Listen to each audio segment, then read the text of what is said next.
میری زندگی میں ایک ایسا وقت آیا، بلکہ میں اس وقت کو کبھی اپنی زندگی میں بھول نہیں سکتا، کہ جب رمضان کی آمد تھی اور میں نے نماز تراویح کو پڑھانا تھا، اور میں نے رمضان سے کچھ ٹائم پہلے قرآن کی ریویژن کر رہا تھا، اور میں نے اپنے استاد سے کہا کہ استاد جی میں چاہتا ہوں کہ نماز تراویح کے بعد میں ترجمے کے ساتھ قرآن کو پڑھوں۔ اور جب یہ بات ہوئی تو میرے اس استاد نے ایک بات مجھ سے کہی کہ نہیں بیٹا، تم قرآن کو ترجمے کے ساتھ نہ پڑھنا۔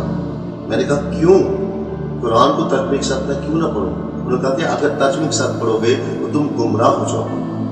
اور جب یہ بات میں نے دیکھی تو میرے عجیب سا ایک کویسچن آیا میرے مائنڈ میں، فوراً بخاری شریف کی ایک حدیث آئی، تفقہوا فی الدین، دین میں سمجھ بوجھ حاصل کرو۔ اور میں نے اپنے استاد سے کہا کہ استاد جی آپ کو پتہ ہے کہ آپ کیا کہہ رہے ہیں؟ کہتے ہیں ہاں بیٹا مجھے پتہ ہے کہ میں کیا کہہ رہا ہوں، لیکن تمہارے لیے بہتر یہی ہوگا کہ تم قرآن کو ترجمے کے ساتھ نہ پڑھنا۔ میں نے کہا کیوں نہ میں ترجمے کے ساتھ پڑھوں؟ حالانکہ اللہ کے نبی فرماتے ہیں تفقہوا فی الدین، اور پھر کہا گیا ہے کہ تمہیں علم حاصل کرو چاہے تمہیں چین ہی کیوں نہ جانا پڑے۔ اور اس بات کے باوجود بھی استاد جی آپ مجھے یہ بات کہہ رہے ہیں کہ تم ترجمے کے ساتھ نہ پڑھنا۔ انہوں نے بالآخر وہ الفاظ کہہ ہی دیے جو نہ کہنا چاہتے تھے۔ وہ انہوں نے کہا کہ اگر تم ترجمے کے ساتھ پڑھو گے تو تم گمراہ ہو جاؤ گے۔ اور جب یہ بات انہوں نے کہی تو میرے ذہن میں ایک ہلچل سی مچی، ایک طوفان برپا ہوا کہ یہ کیا بات ہے۔ حالانکہ واقعی طور پر اگر قرآن کی اسٹڈی کرتے ہیں تو وہاں پر لکھا ھدی للمتقین کہ یہ کتاب متقی پرہیزگار لوگوں کے لیے ہے۔ اگر یہ کتاب متقی پرہیزگار لوگوں کے لیے، جو قرآن پرہیزگار لوگوں کے لیے ہے، اگر یہ پرہیزگار لوگوں کے لیے تو پھر اس کے پڑھنے سے انسان گمراہ کیسے ہو جاتا ہے؟ اور جب یہ بات میں نے دیکھی تو میں نے استاد جی کو وہی بات کہہ دی کہ میں نے دیکھے قرآن تو کہتا ہے ھدی للمتقین، یہ متقی لوگوں کے لیے، پرہیزگار لوگوں کے لیے، اور پھر آپ کیسے کہہ رہے ہیں کہ جو ہے آپ کو ترجمے کے ساتھ قرآن نہیں پڑھنا چاہیے؟ اور جب یہ بات میں طرف پڑھ گیا اور بہت ساری باتیں میرے مائنڈ میں آئی، میری زبان سے آئی، جو آئی میں نے ان کو نکال دیا۔ اور جب یہ بات آئی تو میں نے گھر چلا گیا، اور گھر جا کر میرے دادا جی کو مجھے کہنے لگے کیا بات ہے آج خیر ہے روحانہ، تو تم اتنے غصے میں کیوں ہے، اتنے جذبات میں کیوں ہے، جلدی گھر واپس آ گئے؟ میں کہا دادا آج کے بعد آپ مجھے نہیں کہیں گے کہ آپ مدرسے میں جاؤ، آپ نہیں مجھے کہو گے کہ اس میں مولانا صاحب کے پیچھے جا کے نماز پڑھو۔ کیوں؟ وہ کہتے ہیں کیا وجہ کیا ہے؟ میں کہ اس لیے کہ وہ کہتے ہیں اگر تم قرآن کو پڑھو گے تو تم گمراہ ہو جاؤ گے ترجمے کے ساتھ اگر تم پڑھو گے۔ حالانکہ اللہ کے نبی تو فرماتے ہیں تفقہوا فی الدین، دین میں سمجھ بوجھ حاصل کرو۔ اگر دین میں ہم سمجھ بوجھ حاصل نہیں کریں گے، اگر ہم ترجمے کے ساتھ نہیں پڑھیں گے تو ہمیں کیا پتہ چلے گا کہ دین اسلام ہے کیا چیز؟ اور جب میں نے یہ بات کہی ہے تو مولانا صاحب نے کہہ دیا کہ تم اگر پڑھو تو گمراہ ہو جاؤ گے۔ یہ کیسی بات ہے؟ حالانکہ یہی کتاب کہا جاتا ہے کہ یہ تو متقی اور پرہیزگار اور نصیحت لوگوں کے لیے نصیحت ہمیں سے، تو پھر یہ کیسی بات ہوگی؟ جب یہ بات ہوئی تو میرے دادا نے مجھ سے کہا کہ بیٹا تم پریشان نہ ہو، میں تمہارے لیے ارینج کروں گا۔ وہ تھوڑے سے ہنسے بھی، وہ کہنے لگے کہ یہ مولانا جو ہے نا یہ شاید تمہارے کویسچن کا آنسر نہ دے سکے۔ میں نے کہا کیوں؟ اگر یہ میرے کویسچن کا آنسر نہیں دے سکتے ہیں تو پھر یہ یہاں بیٹھے کیوں ہیں؟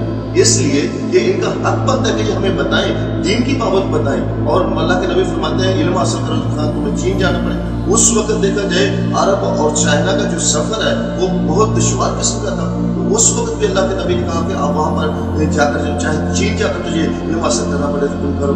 اور یہاں پر اب ہم اپنے گھر میں ہیں، اپنے لوگوں میں ہیں، تو یہ لوگ ہمیں علم نہیں سکھلانا چاہتے، یہ ہمیں قرآن سے واقفیت نہیں کرانا چاہتے۔ اس کا کیا مطلب؟ اور جب یہ بات ہوئی تو میرے دادا نے کہا کہ آپ پریشان نہ ہو کہ میں آپ کو ارینج کر دوں گا۔ اور میرے دادا نے ایسا کیا کہ ایک میرے لیے استاد کو رکھا تاکہ وہ مجھے ٹیچ کرے۔ اور جب فرسٹ ڈے وہ آئے تو انہوں نے میرے ساتھ سورہ فاتحہ کو شیئر کیا، اور جب جانے لگے تو میں نے ان سے کہا کہ استاد جی ایک بات مجھ سے بتاتے جائیں۔ میں نے کیا؟ میں نے کہا کہ یہ ہمارا گھر ہے، اس کے باہر جو ہے میرے دادا کا نام لکھا ہوا ہے، اور سارے آنے جانے والے لوگ جانتے ہیں کہ یہ چودھری صاحب کا گھر ہے۔ اور جب اس بات کو پتہ چلتا ہے یہ ایک فلاں چودھری کا گھر ہے تو آلریڈی پتہ چلتا ہے، لیکن اگر باہر چودھری کا نام لکھا ہو اور اندر کوئی اور لوگ رہتے ہوں تو کیا ایسا ہو سکتا ہے لوگ سچ مانیں گے؟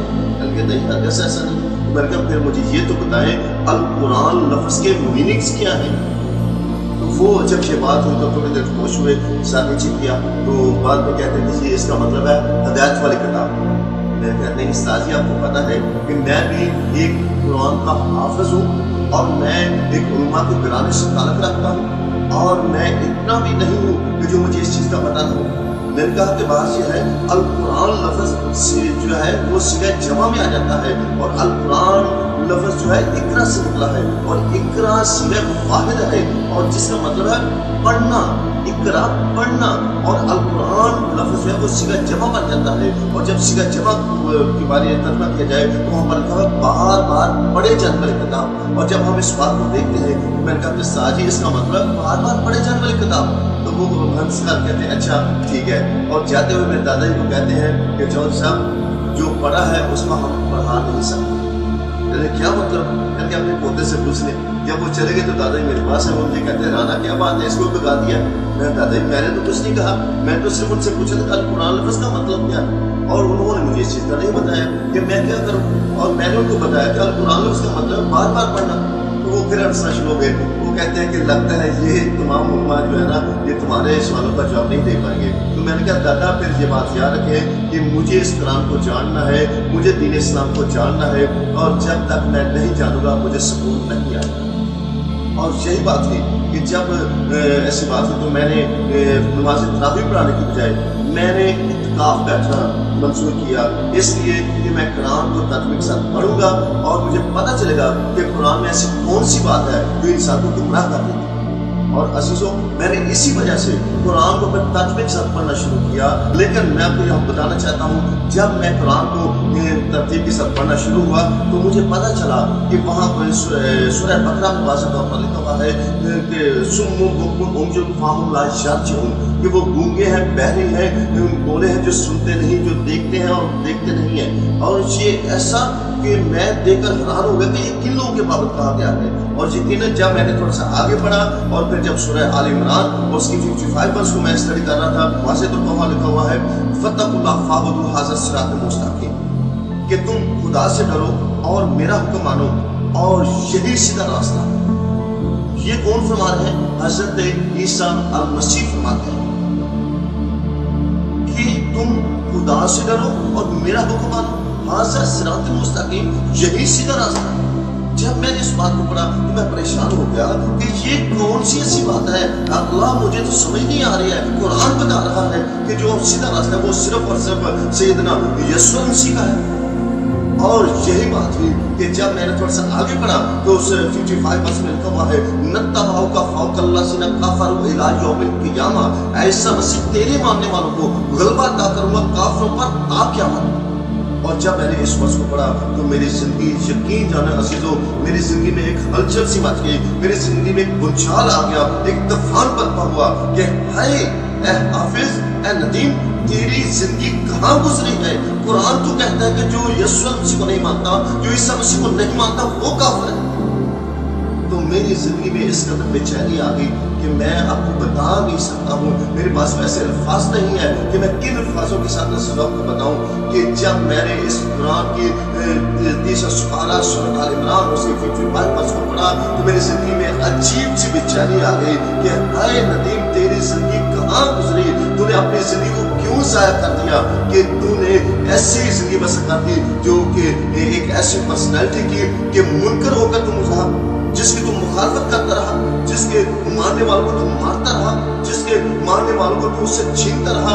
और जब मैंने इस बात को देखा तो मेरी जिंदगी में एक अजीब हलचल आई, मैं परेशान रहना शुरू हो गया कि अब मैं कैसे जिंदगी बसर करूंगा, मेरे से जो गुनाह हुए वो कैसे माफी होंगे।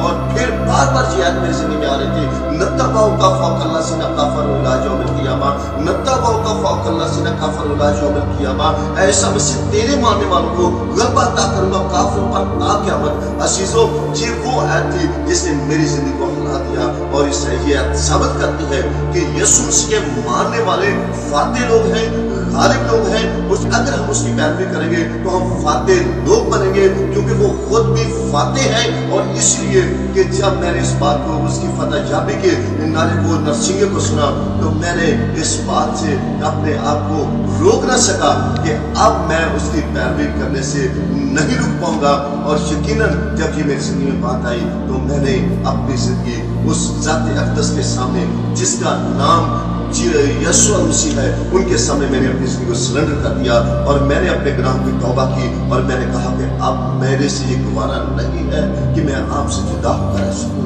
बल्कि मैं चाहता हूं कि मेरी जिंदगी की मुआफी हो और मैं अपनी जिंदगी गुलाम यीशु मसीह आपके सामने सरेंडर कर दूं।